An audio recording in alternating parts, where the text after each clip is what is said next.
Class तो आज हमारा जो टॉपिक है वो है विजुअल बेसिक के अंतर्गत इफेल्ट्स। तो बच्चे लोग चाहते हम इफेल्ट्स पे बात नहीं करेंगे। कंट्रोल फ्लो स्टेटमेंट क्या होता है, इफेल्ट्स क्या होता है, क्योंकि ऑलरेडी जो हम बच्चे क्लास ले रहे हैं तो C++ डेटा स्ट्रक्चर को खत्म करने के बाद तो आप लोग सभी जानते हो इफेल्ट्स होता क्या है। फिर भी अगर आप लोगों को ईथेल्स में प्रॉब्लम हो तो आप सी के क्लास में जा करके ईथेल्स की थ्योरी फिर से पढ़ सकते हैं।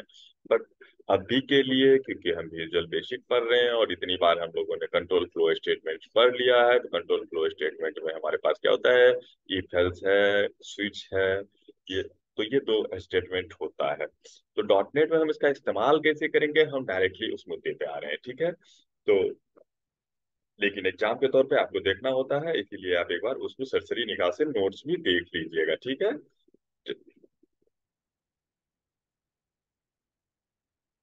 तो कहते हैं डिसीजन मेकिंग मेकिंग स्टेटमेंट। तो डिसीजन मेकिंग स्ट्रक्चर क्या होता है, required that the programmer specify one और मोर कंडीशन टू बी एवेलुएटेड और टेस्टेड बाय द प्रोग्राम। मतलब कहता है कि देखो, कंडीशन को टेस्ट करता है। तो हम एक ऐसा कोड लिखते हैं जिसमें कि क्या होता है, कंडीशन को क्या किया जाता है, इवेलुएटेड किया जाता है और टेस्ट किया जाता है along with a statement or statements to be executed if the condition is determined to be true, and optionally other statement to be executed if the condition is determined to be false. Following is the general form of the typical decision-making structure found in most of the programming language. VBD.NET provides the following type of decision-making statement. Simple सी बात है, मैं आपको बता रहा हूँ। Conditional statement क्या करता है कि जो नॉर्मल प्रोग्राम का एग्जीक्यूशन है उसको क्या कर देता है, कंट्रोल कर देता है। सिंपल सा बात है कि अब उसको हम कंट्रोल क्या करेंगे, इफ एल्स लगा करके लगाएंगे या स्विच लगा करके। मतलब अगर कंडीशन ट्रू तो स्पेसिफिक ब्लॉक जो है एग्जीक्यूट करेगा, और अगर कंडीशन ट्रू नहीं होगा तो स्पेसिफिक ब्लॉक क्या हो जाएगा, छोड़ के उसको आगे निकल जाएगा। आप C++ वाले नोट्स को भी यूज कर सकते हो, ठीक है।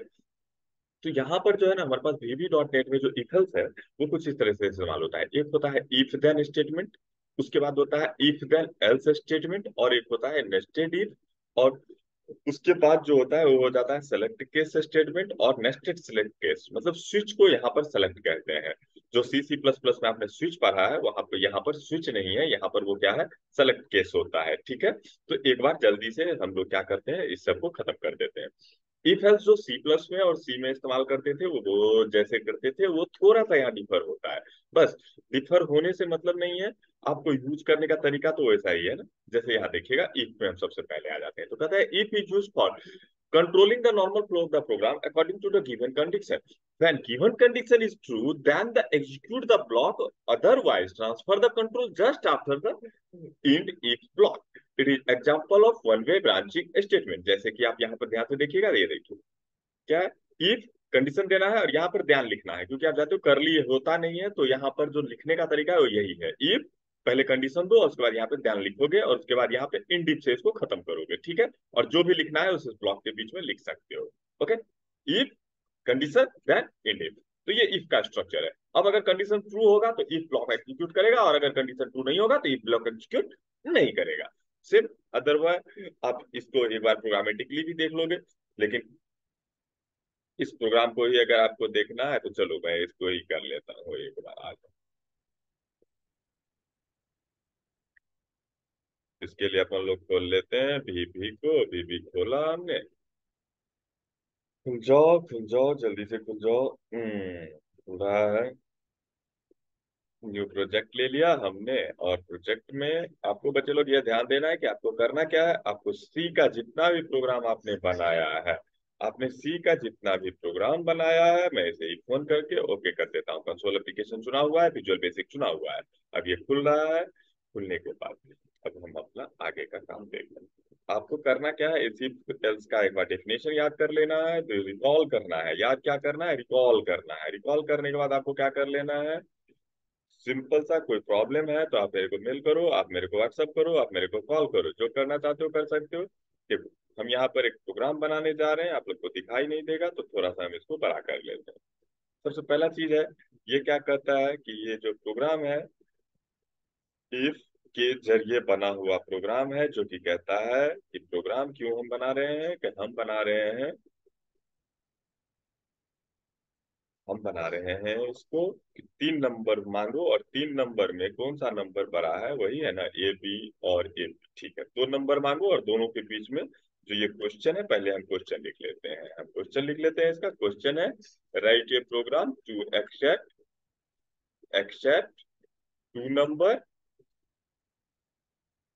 And display its relation. Number के बीच का रिलेशन क्या होगा, कोई बड़ा होगा कोई छोटा होगा।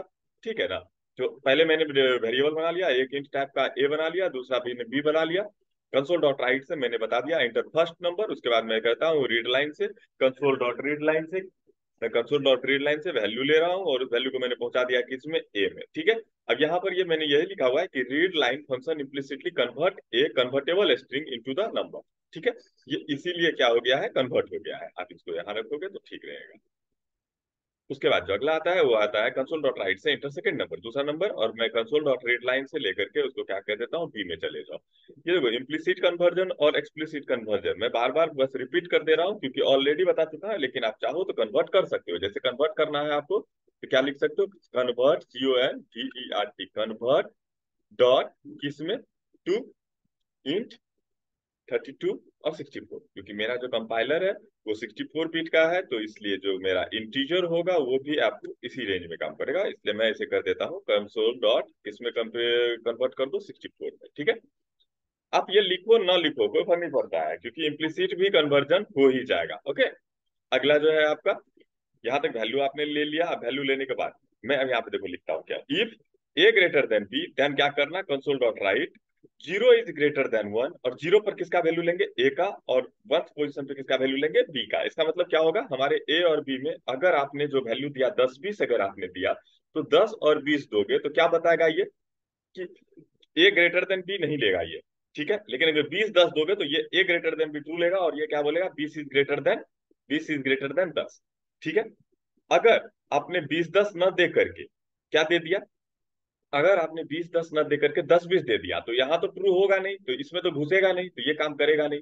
तो 10 20 दोगे तो ये एग्जीक्यूट करेगा, क्योंकि 10 ये छोटा हो जाएगा 20 से, देन ये क्या कहेगा कि एक में जो वैल्यू है मतलब 10 इज लेस देन 20। ओके।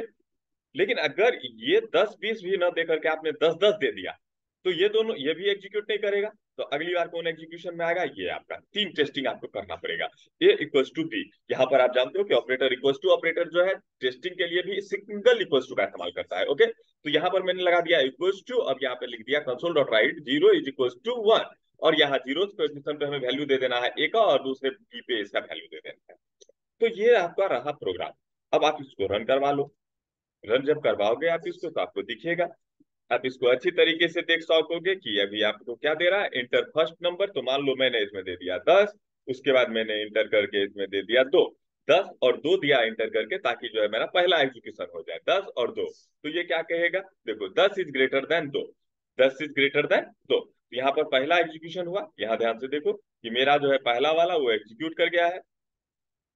पहला वाला जो था यही ना था, ए इज ग्रेटर देन बी, तो 10 बड़ा है इसीलिए ये एग्जीक्यूट कर गया और बाकी नीचे वाला कोई एग्जीक्यूट नहीं किया है। आप इसको देख लो, आप रीड की खत्म। ठीक है। तो देखे एक लाइन सिर्फ एग्जीक्यूट हुआ क्योंकि यहाँ पे कंडीशन ट्रू था, लेकिन ये भी एग्जीक्यूट नहीं हुआ क्योंकि इसका कंडीशन फॉल्स है। ये भी एग्जीक्यूट नहीं हुआ क्योंकि इसका भी कंडीशन फॉल्स है। मतलब क्या हुआ, हमारा जो एग्जीक्यूशन है अब वो कंट्रोल कर दिया गया है अकॉर्डिंग टू गिवन कंडीशन। तो इसी को कहते हैं कंट्रोल फ्लो स्टेटमेंट, जिसमें हमने इस्तेमाल इसमें जो किया है सिर्फ और सिर्फ इफ का किया है। ठीक है। आप मल्टीपल इफ का इस्तेमाल कर सकते हो, इफ के अंदर इफ का इस्तेमाल कर सकते हो, ऑलरेडी आप जानते हो कि क्या है, बस लिखने का तरीका बदलना था हमको। तो यहाँ पर लिखने का तरीका क्या है, इफ देन। ठीक है।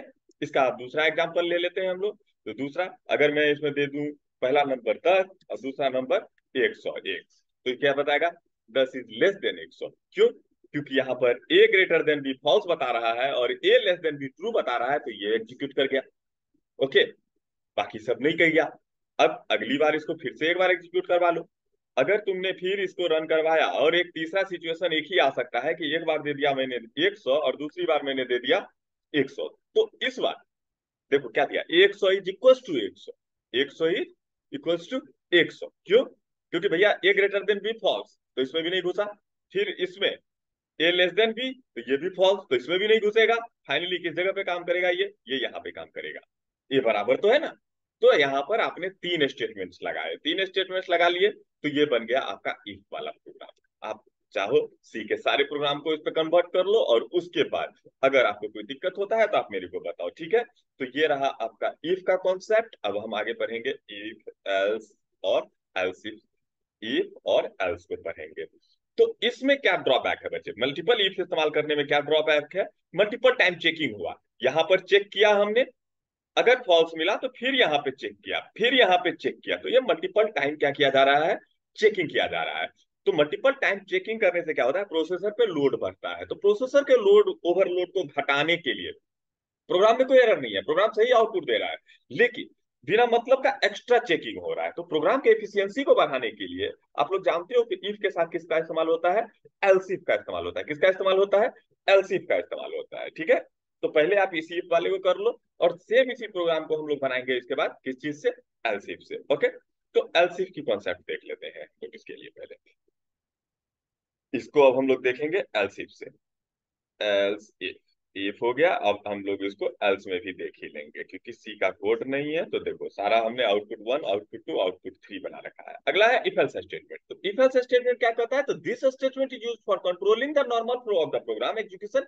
इन this statement there are two different block, first is if block and second is else block. यहाँ पे दो ब्लॉक यूज होता है इफ एल्स। पहला इफ ब्लॉक होता है और दूसरा एल्स ब्लॉक होता है। Where condition is given in if block only, जो कि कंडीशन होता है वो सिर्फ इफ ब्लॉक में ही होता है। इफ कंडीशन इज ट्रू, अगर कंडीशन आपका ट्रू है तो इफ ब्लॉक एग्जीक्यूट करेगा, और अगर कंडीशन आपका फॉल्स है तो एल्स ब्लॉक एग्जीक्यूट करेगा। दोनों में से एक ही एग्जीक्यूट करेगा, ये आपको ध्यान रखना है। But if condition is false then else block is executed, and if block is skipped else is placed just after the if block, and it can not be used without if, only one else used for one if statement. तो ये जो इतना line है वो simple सा कहने का मतलब है, देखो एल्स बिना इफ का यूज नहीं होगा, क्योंकि एल्स का भी कंडीशन किसके साथ है, इफ के साथ ही है, ठीक है। और आप मल्टीपल इफ यूज कर सकते थे, लेकिन एल्स जब यूज करोगे तो किसी ना किसी इफ के साथ ही इस्तेमाल होगा। और क्या आपको ध्यान रखना है, अगर इफ एग्जीक्यूट करेगा तो एल्स नहीं करेगा, और एल्स एग्जीक्यूट करेगा तो इफ नहीं करेगा। लिखने का जो तरीका है बच्चे लोग वो ऐसे है, ध्यान रखिएगा। इफ लिखिएगा और जस्ट उसके बाद एल्स लिखिएगा और देन इन इफ लिखिएगा। इफ एक ही बार खत्म हो रहा है, लेकिन एल्स उसका पार्ट बन जाता है। तो क्या है, इफ में एल्स ऑप्शनल हो सकता है, लेकिन एल्स अगर आप लगाना चाहते हो तो इफ क्या हो जाएगा आपके लिए, मैंडेटरी हो जाएगा। ओके, तो अब इस प्रोग्राम को हम लोग बनाने की कोशिश करते हैं इफ और एल्स से। किससे बनाने की कोशिश करते हैं, इफ और एल्स से बनाने की कोशिश करते हैं। जैसे कि यहाँ पे हम इसी प्रोग्राम को हम फिर से बना लेंगे। Inter first number, inter second number, दोनों नंबर ले लिया हमने। अब कहता हूं कि अगर ये बराबर हो तो दिखाओ ये, और अगर ये बड़ा हो तो ये दिखा देना, और ये बड़ा ना हो, E L S E S. दूसरा, it's called two way branching statement. Checking एक बार करेंगे, और स्टेटमेंट को कितनी बार में काम करवाएंगे, दो तरीके से करवाएंगे। देखो इफ एल्स का एग्जांपल, प्रोग्राम वही है, डिस्प्ले इट्स रिलेशन। तो अब बात आता है कि अगर ए बड़ा होगा बी से तो ये बोलेगा ए इज ग्रेटर देन बी, ठीक है। लेकिन अगर ये फॉल्स हो गया तो दूसरा आंसर ये क्या देगा कि ए इज लेस देन बी। मतलब अब दो नंबर को कंपेयर करो, या तो 10 बड़ा होगा 20 से, या तो 10 छोटा होगा 20 से। आप इसको एग्जीक्यूट करवा के देखो। अब मैं इसे एग्जीक्यूट करवा दे रहा हूँ। देखो इंटर मैंने नंबर दे दिया 100, और दूसरा नंबर दे दिया मैंने 10। तो क्या दे रहा है, 10 is greater than, sorry 100 is greater than 10। तो मतलब कहता है कि 100 is greater than A is greater than B. तो इफ एग्जीक्यूट किया और एल्स एग्जीक्यूट नहीं किया। आप ध्यान से देख चुके हो इस चीज को। सेकेंड टाइम मैं इसी को फिर से रन करवाता हूँ। मैं सेकेंड टाइम इसी को रन करवाता हूँ, और इसमें क्या दे देता हूँ, 100, और दूसरा नंबर दे देता हूँ 1000। तो अब क्या होगा, चेकिंग होगा ए ग्रेटर देन बी, तो वो फॉल्स बोलेगा तो इफ में घुसेगा नहीं, एग्जीक्यूट कौन करेगा, एल्स करेगा। तो यहाँ दे रहा है 100 इज लेस देन 1000। तो मतलब समझ में आई आपको कि यहाँ पर ये एग्जीक्यूट नहीं हुआ, और कौन एग्जीक्यूट हुआ, ये हुआ। तो ये है आपका टू वे ब्रांचिंग स्टेटमेंट। और टू वे ब्रांचिंग स्टेटमेंट क्या कहता है कि भाई अगर हम कंडीशन को चेक करेंगे तो ट्रू होने पर ये करेंगे और फॉल्स होने पर ये करेंगे, so it is called two way branching statement. बाकी इसकी एग्जांपल आप ऑलरेडी सी के क्लास में जाके देख सकते हो, आपको वहां पे कई एग्जांपल मिलेंगे। अगर आपको कोई फॉल्ट है तो इसी चैनल पे आप जाइए और सी क्लास को चेक कीजिए, इफ एल्स के सारे प्रोग्राम को। अदरवाइज कोई भी क्वेश्चन हो तो आप मेरे को भेज सकते हो, मैं आपको आंसर दे दूंगा। तो ये डॉट नेट के अंतर्गत कैसे इफ एल्स इस्तेमाल होगा ये आप थिंक आपने देख लिया। बची बात दो चार प्रैक्टिस क्वेश्चन आप कर लोगे, ठीक है। अब बचता है कि इफ एल्स में एक और कॉन्सेप्ट है, that is called multiway branching statement. तो वो मल्टीवे ब्रांचिंग स्टेटमेंट क्यों आया था बच्चे? मल्टीवे ब्रांचिंग स्टेटमेंट जहां पे टू वे काम करना बंद कर देता है, वहां पे हमको जरूरत पड़ता है मल्टीवे स्टेटमेंट का, मल्टीवे ब्रांचिंग स्टेटमेंट का। तो मल्टीवे ब्रांचिंग स्टेटमेंट जैसे यहां पर तुम देखो कि एक फंस रहा है मुद्दा। यहाँ पे मुद्दा क्या फंस रहा है?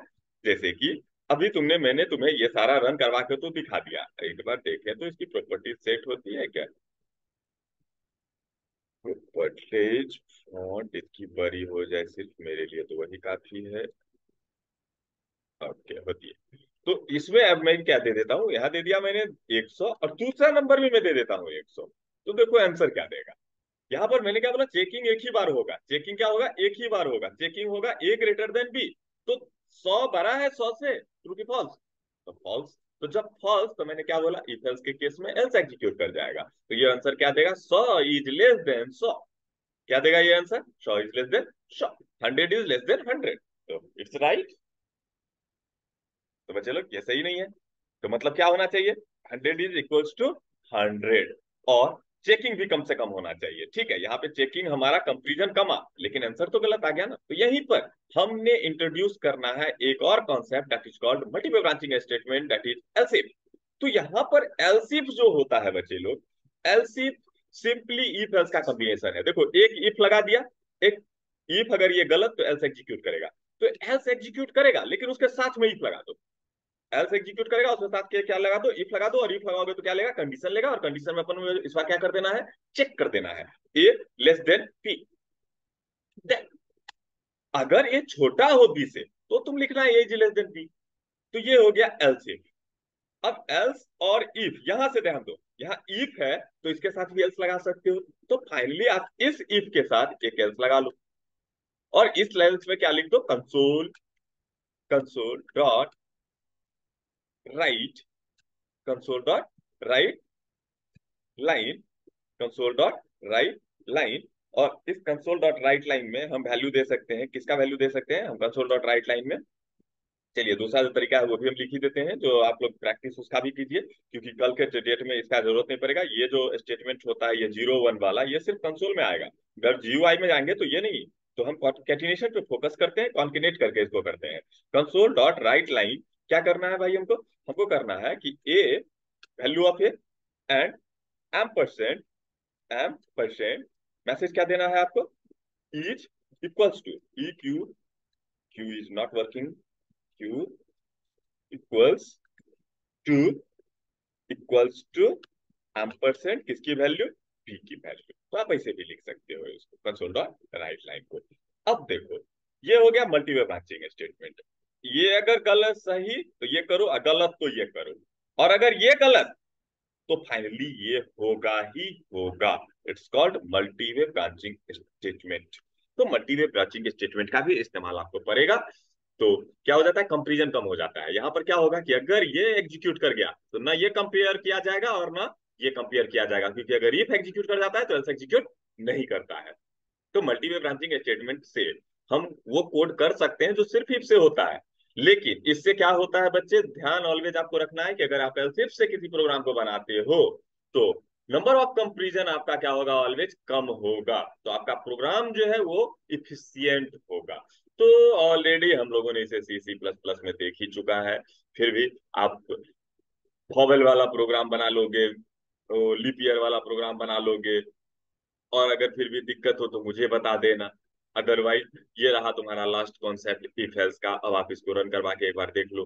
अगर इस प्रोग्राम में आपको मैंने क्या बोला कि अगर मैं इस प्रोग्राम में अब 10 और 10 दे दूं तो पहला भी फॉल्स दूसरा भी फॉल्स, तो लास्टली क्या बोलेगा? 10 इज इक्वल टू 10। तो तीनों खत्म। तो ये हो गया all about your if else. ये आपके पूरे कॉन्सेप्ट का जो हिस्सा है ये खत्म हो जाता है यहाँ पर। बाकी ये नोट्स भी मैं आपको शेयर कर दूंगा, आप ये नोट्स बार बार देख सकते हो, कोई दिक्कत नहीं है। लेकिन मुद्दे की बात है कि आपका इफ हेल्स फिनिश हो जाना चाहिए। ओके। Thank you. मिलते हैं हम। एलसीफ हो गया। ठीक है। नेक्स्ट क्लास में। नेक्स्ट क्लास हमारा स्विच का होगा, लेकिन बच्चे फिर मैं वही बात बोलूंगा कि सी में हमने जितने भी प्रोग्राम बनाए थे इफ एल्स के, आपको वो सारे प्रोग्राम इस पे बनाने आने चाहिए। Thank you. मिलते हैं नेक्स्ट क्लास जो कि हमारा होगा स्विच का।